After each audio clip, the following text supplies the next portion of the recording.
Muy buenos días.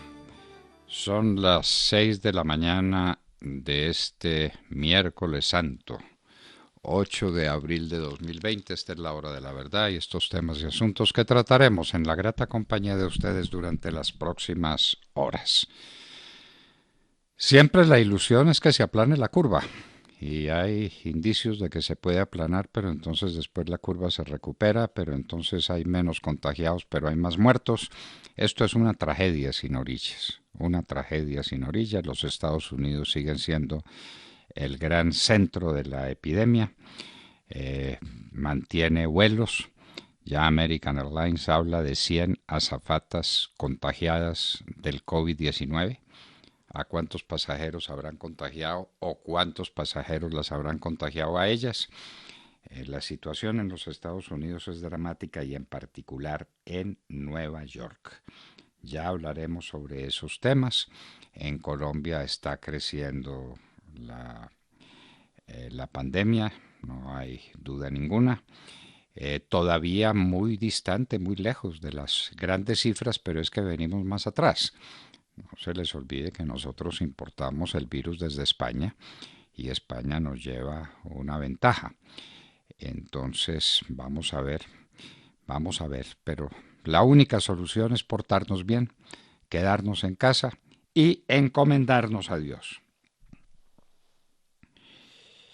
Vienen precisamente los días santos, la Semana Santa, una Semana Santa como nunca se vivió en la historia, sin procesiones, sin grandes ceremonias, sin público, sin feligreses, todo a la distancia, pero eso no quiere decir que disminuya la fe, que disminuya la pasión por el Señor, que en estos días de pasión se entregó por nosotros. En Tolú no dejaron aterrizar aviones con empleados de Jocol.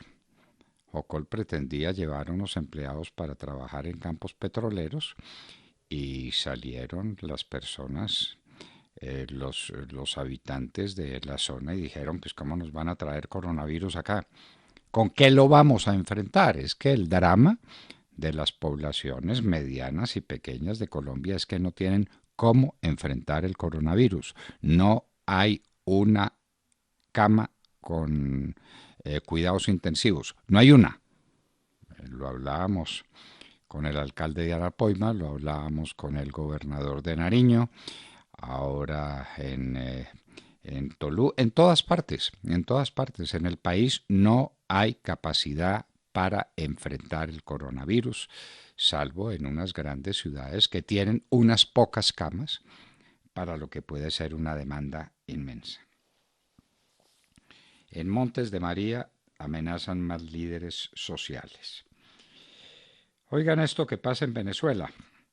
La última noticia de Ecoanalítica es que hay una contracción de las exportaciones a 4.000 millones de dólares al año, las exportaciones de petróleo de Venezuela, que eso indica una producción exportable de 300 a 350 mil barriles diarios. Estaba en 3 millones, luego el gobierno socialista, ese que le gusta tanto a tantos por acá, redujo las posibilidades de Venezuela de exportar petróleo a la 10ª parte. Y entonces, ¿qué se va a hacer? La gasolina literalmente se acabó. Escuchen esta cifra. Venía trabajando muy mal con 120.000 barriles diarios de gasolina importada. Está en 6.000 barriles, de 120.000 a 6.000. Alcanza para el carro de Maduro y para 2 o 3 carros oficiales. Venezuela se paralizó. ¿Qué se sigue de ahí? ¿Qué se sigue de ahí? El precio del petróleo está cayendo, pero se está acomodando entre 24 y 30 dólares el WTI y el Brent para un precio del barril colombiano de unos 25 dólares, niveles en los que no es rentable.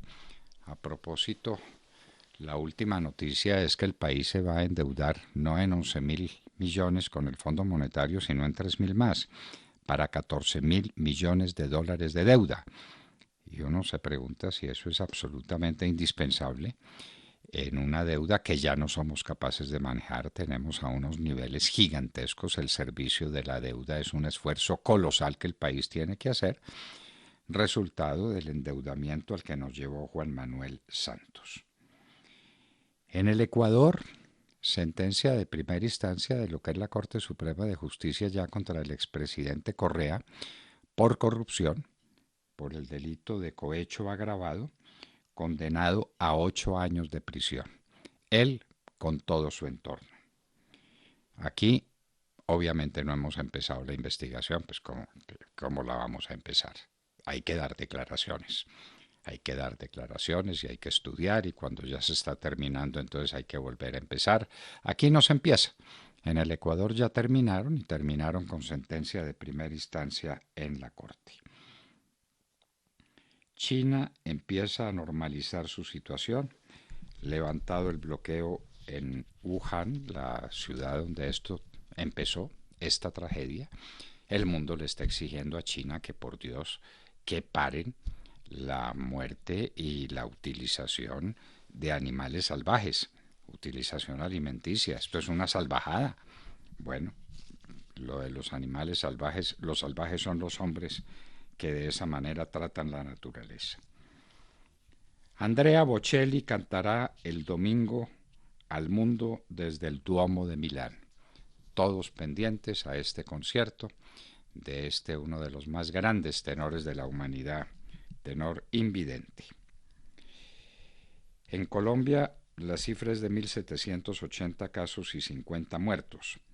No cumplen cuarentena en algunos sectores hasta que se llega pues a la exhibición grotesca, impúdica, que se hizo en Bello, Antioquia, con ocasión de la muerte de un bandido, de un mafioso, el oso. Y entonces le hicieron manifestación al oso. ¿Y dónde estaba la policía? En ninguna parte. ¿Y dónde estaba el gobernador de Antioquia? En ninguna parte, ni hablar del alcalde de Bello, debía estar metido debajo de la cama. Mientras una turba de unas cuantas decenas de personas despedían al oso contra todas las normas vigentes, contra todas. Aquí la mafia manda. Boris Johnson sigue en cuidados intensivos. Hay que elevar oraciones al cielo por su pronta recuperación. La obesidad, otro grave problema en México y Estados Unidos. Se ha advertido que las personas que tienen obesidad son particularmente frágiles frente a un ataque del coronavirus. Y la población obesa en México es gigantesca y la población obesa en los Estados Unidos constituye por sí misma un problema de salud pública. Vean pues este otro problema. Cae el secretario de la Armada de los Estados Unidos que calificó de estúpido al capitán Brent Crozier, quien manejó mal el brote de coronavirus en su portaaviones. Ali Khamenei acepta retiro de $1.000 millones de las reservas de Irán para combatir el coronavirus. Dice el ministro de Salud de Arabia Saudita que está pensando que puede haber hasta 200.000 contagiados. En este momento está solo en 2.795 con 41 muertos. Es que todo parece indicar que esto está empezando y que las semanas que vienen, esta, la próxima, la siguiente, hasta mayo, van a ser semanas críticas para la humanidad. El Pentágono dio de baja en un bombardeo a un alto comandante de Al-Shabaab, la organización islámica criminal que tiene a parte del África contra las cuerdas. El ministro de Salud de New Zealand se fue para la playa con la familia en la semana en que empezaba la cuarentena. Obviamente sorprendido y fotografiado, tuvo que renunciar. Y dijo, en lo que nadie lo contradice, que era un imbécil. Ministro de Salud del Brasil hizo paces con Bolsonaro. En ese país tienen 14.034 casos con 86 muertos. La economía primero, es la discusión entre Bolsonaro y el ministro de Salud. En San Salvador el presidente Bukele está insistiendo en el cumplimiento forzado de la cuarentena. Tiene hasta ahora 78 casos con 4 muertos. La India exportará a los Estados Unidos el hidroxicoloquiara, que parece que es un antiparasitario prácticamente y parece que es efectivo contra el coronavirus, y la India es la que lo produce. Y estaba remisa a mandarle a los Estados Unidos, y los Estados Unidos, es decir, Trump, la amenazó y exportará el producto a Estados Unidos. Trump amenaza no solamente a la India, amenaza a la Organización Mundial de la Salud con quitarle los fondos, acusándola de haber centrado todo el problema en la China y de haber dejado al resto del mundo a la deriva. Un laboratorio ruso probaría vacuna contra el coronavirus con humanos a partir de junio, es lo que le han comunicado a Putin. En Venezuela se habla de 166 casos, solamente eso. Maduro ordena hospitalizar a todos los contagiados. No tienen con qué hospitalizar a nadie que tenga una apendicitis, van a hospitalizar a todos los contagiados por coronavirus. Y miren, un detalle curioso para terminar nuestra ronda noticiosa: en Hong Kong, un par de pandas, una pareja, llevaban ahí 10 años, no había sido posible que se aparearan, y ahora por la cuarentena, en absoluta soledad, se aparearon los pandas. Ojalá tengan descendencia y se descubre entonces que ellos necesitan reserva completa, silencio total y estar lejos de miradas indiscretas para aparearse. Y en Hoy en la Historia recordaremos a uno de los grandes titanes del siglo XX, para nuestro juicio el mayor de ellos, Juan Pablo II. Fue enterrado el 8 de abril del año 2005 en medio de la mayor apoteosis política de todo orden que conoció la humanidad en el siglo XX. Grande entre los grandes, santo entre los santos, Juan Pablo II fue enterrado un día como hoy en el año 2005. De todo esto y de mucho más hablaremos con ustedes en las próximas horas en la Hora de la Verdad. Y recuerden que en estos tiempos de estar en casa son muchas las opciones que tienen para sintonizarnos. Estamos como siempre en los dispositivos móviles a través de TuneIn, allí nos encuentran como La Hora de la Verdad. También estamos presentes en Facebook Live y en YouTube y en nuestra página de internet www.lahoradelaverdad.com.com. Nos pueden sintonizar también a través de las frecuencias de Radio Red de RCN, 710 AM en Medellín, 1200 AM en Cali y 970 AM en Bogotá. Y se enlaza con nosotros también Radio Sabana de Sincelejo a través de los 1370 AM. Recuerden que ahora estamos presentes también en las principales plataformas de podcast. Nos pueden escuchar en diferido a través de iVoox, a través de Spotify y a través de Apple Podcasts, entre muchas otras plataformas de distribución que ahora estamos utilizando en la Hora de la Verdad. Y también nos pueden contactar a través de Twitter. Nos pueden seguir para recibir la información en tiempo real de lo que ocurre en nuestras emisiones, y a través de Twitter nos pueden contactar. Siempre estamos pendientes de sus opiniones. @Hora de la Verdad es el nombre de nuestro usuario en esa red social. También estamos presentes en Instagram como @La Hora de la Verdad oficial, y de nuevo nos pueden seguir en Facebook. En Colombia son las 6 de la mañana, 15 minutos. Continuamos con las noticias, por lo pronto con las más importantes del momento. Hay momentos en que necesitamos volver familiar, un desayuno de trabajo, cumplir el horario de oficina sin salir de casa. Hay momentos en que necesitamos compartir más con los nuestros, sin descuidar el trabajo. RCN.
Cantata 147 de Juan Sebastián Bach.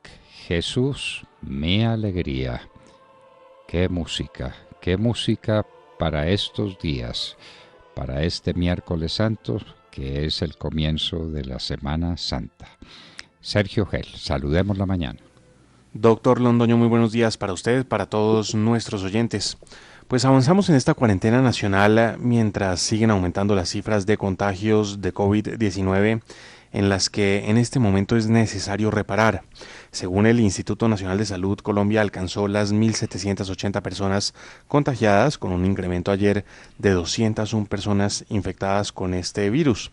Llama mucho la atención que de esas 201 personas contagiadas, 34 se contagiaran en el exterior.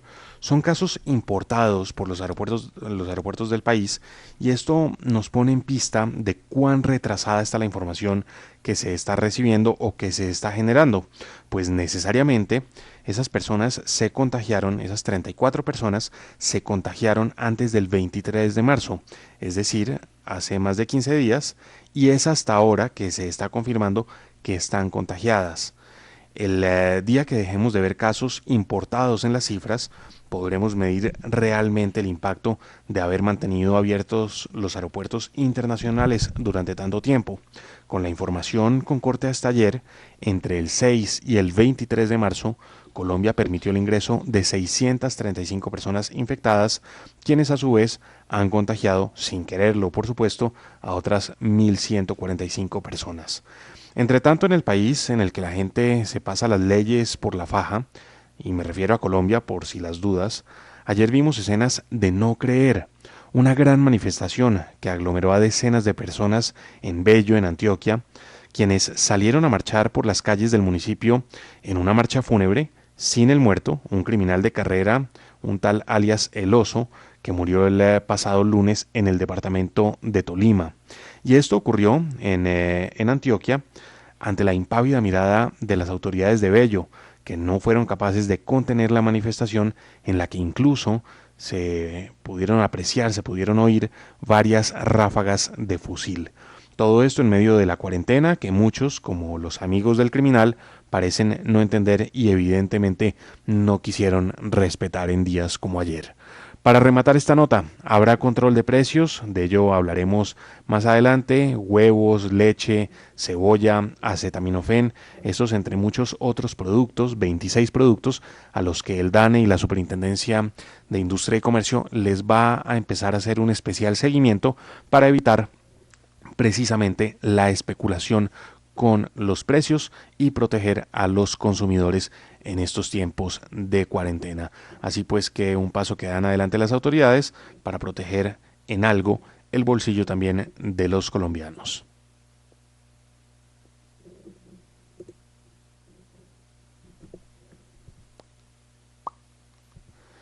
Eso es lo que tenemos por el momento.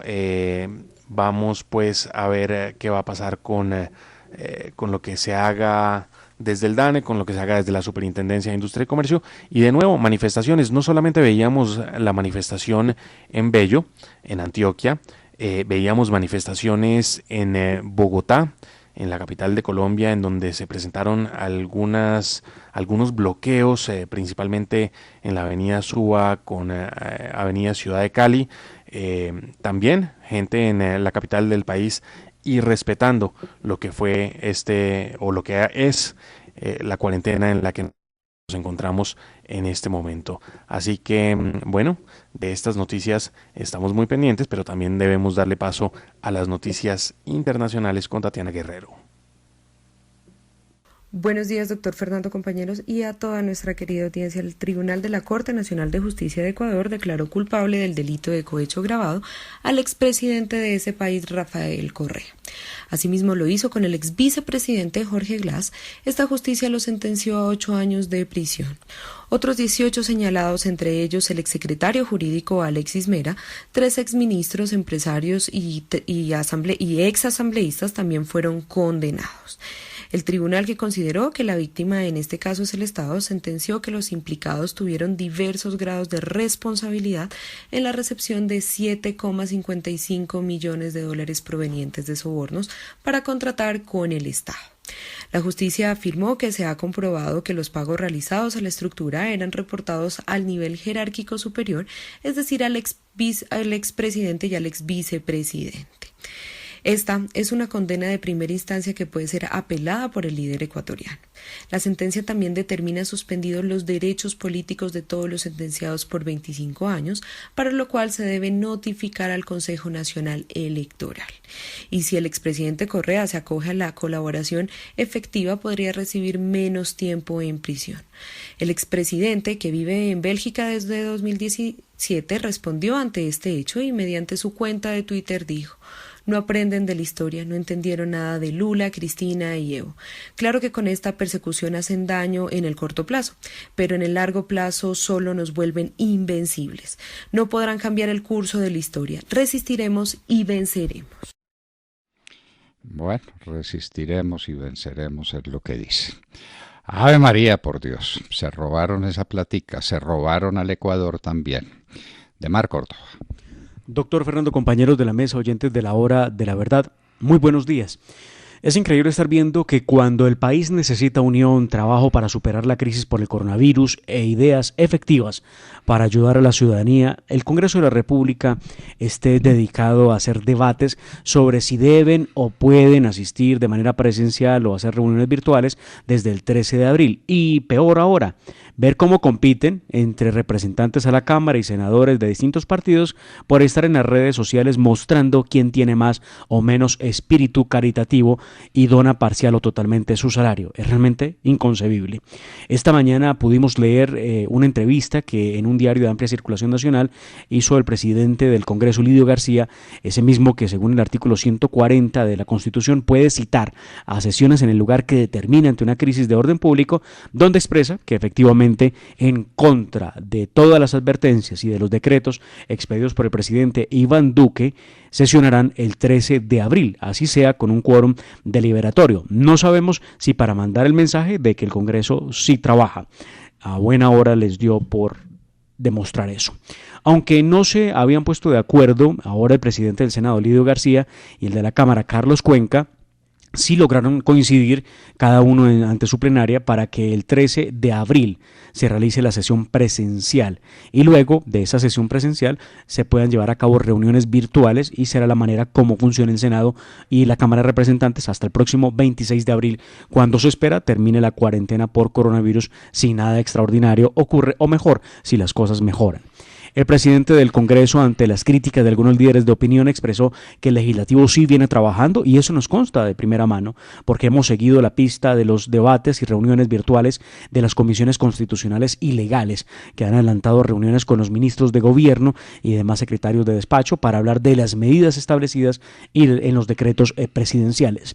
Sobre el funcionamiento virtual, el presidente del Congreso, García, ha expresado que el costo de esa operación correrá por cuenta de los mismos legisladores que deberán pagar seguramente entre 300 o 400 mil pesos mensuales para hacer uso de la plataforma Zoom, que es la que permite la conexión de los 108 senadores y los 171 representantes a la Cámara en tiempo real, y aparte de eso también permite que se pueda transmitir esa señal a través de los canales institucional y el canal de YouTube que tiene el Congreso de la República.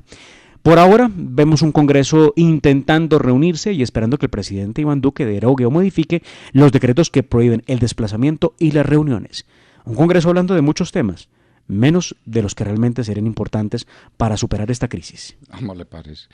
En la situación en que está el país que arde por todos sus costados, el país que tiene los problemas que tiene, discutiendo si se pueden reunir virtualmente o no.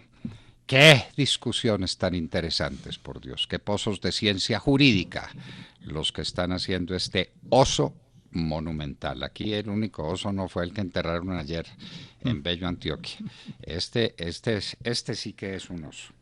Bueno, ¿qué le vamos a hacer? Santiago José Castro. Doctor Fernando, muy buenos días para usted, para todos los compañeros en la mesa y para los oyentes de la Hora de la Verdad. Tal como lo anunciamos, la deuda externa aumentará de manera importante en Colombia. El gobierno nacional ha solicitado al Fondo Monetario Internacional acceder a la línea de crédito flexible que tiene disponible por $11.000 millones. En este momento, Es urgente buscar estimular la economía y garantizar recursos para atención en salud y programas masivos de transferencias. Se prevé una caída en el recaudo que se suma a la caída de los ingresos fiscales por los bajos precios del petróleo, una caída adicional en las regalías y el retroceso en comercio exterior. Haciendo uso de la línea de crédito del Fondo Monetario Internacional completa, la deuda externa, doctor Fernando, llegaría al 50% del PIB y la deuda externa pública podría ascender desde 74.000 millones de dólares hasta 85.000 millones de dólares. Es, sin duda, una medida urgente para evitar un golpe mayor a la economía, pero debe contar desde ya con un firme plan de ajustes y una política de austeridad, reducción del gasto público, una vez se supere la pandemia del COVID-19. Por ahora, el ministro Alberto Carrasquilla indicó que serán 3 los frentes a atender: la salud pública, la mitigación de la crisis humanitaria y el frente económico, que incluye la decisión del gobierno de compartir los riesgos crediticios de las empresas, pero también apoyos clave para poder hacer el pago de sus nóminas. Debemos, doctor Fernando, ser responsables y respetar la cuarentena, por supuesto. Sin embargo, es urgente también buscar alternativas para la reactivación de la economía, ofreciendo caminos para el intercambio de bienes y servicios en una nueva dinámica que evite la parálisis y proteja a los más vulnerables. No hacerlo podría resultar en una catástrofe humanitaria nunca antes vista en Colombia. Amanecerá y veremos. Sí, una calamidad humanitaria que tenemos que evitar a toda costa. En este coronavirus hay 2 temas esenciales: mantener viva a la gente y mantener viva a las empresas. La gente con hambre no sobrevive y hace cualquier tipo de locura. Nos hablan de que hay saqueos en Bogotá y en Medellín, de gente desesperada y además con una escasa capacidad de control de la Policía Nacional.